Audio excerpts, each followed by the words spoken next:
guys, good morning, no? May napadaan sa ating wall, no guys? Isang reactor!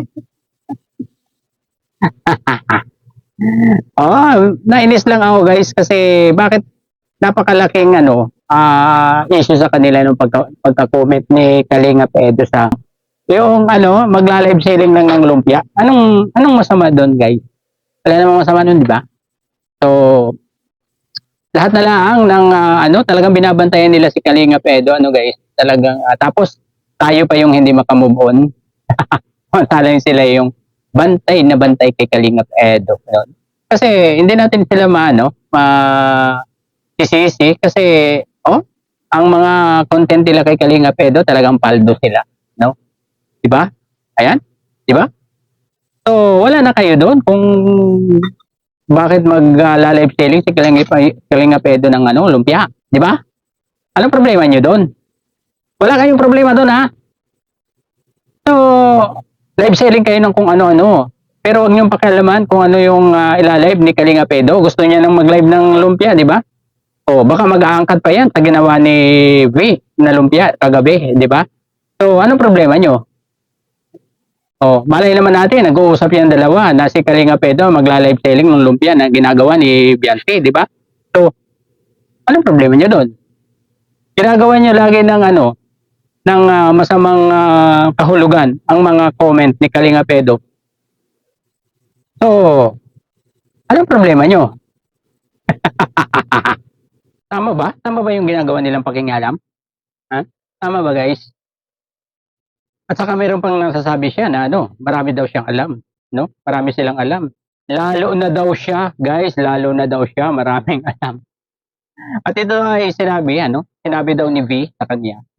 Sabi nitong isang reactor na ito na napadaan sa aking wall, guys. Hulaan niyo guys kung sino itong babae na ito na napadaan sa aking wall, no? Ayun lang, ka-upload lang niya. Ay dumaan na agad sa aking wall na talagang ito na talaga niya, yung comment ni Kalinga Pedro, pambira. Baka hindi niya alam, baka yan lumpia na yan ay family business yan. Guys, family business. Di ba? Si B ang gagawa ng lumpia, si Kalinga Pedro yung magla-live selling. Di ba nila naiintindihan yun, guys? Di ba nila naiintindihan yun? Ay, nako guys. Wala talagang kaalam-alam itong mga to, no? Kunwari, may mga alam. Wala kayong alam. Wala kayong alam. Kaya dapat hindi na big deal sa inyo yung mga ganyang mga comment, no? Kung wala lang talagang gusto nyo lang, ang totoo niyan, gusto nyo lang sirain talaga si Kalinga Pedro. Yun lang yun. Ang dami nyong nagko-content Kayo, puro babae kayo, mga ate. Bakit ginagawa nyo kay Kalinga Pedro yan? Bakit bawat kilos ni Kalinga Pedro ay alam nyo? Sino yung chucho nyo? May chucho ba kayo? Diyan?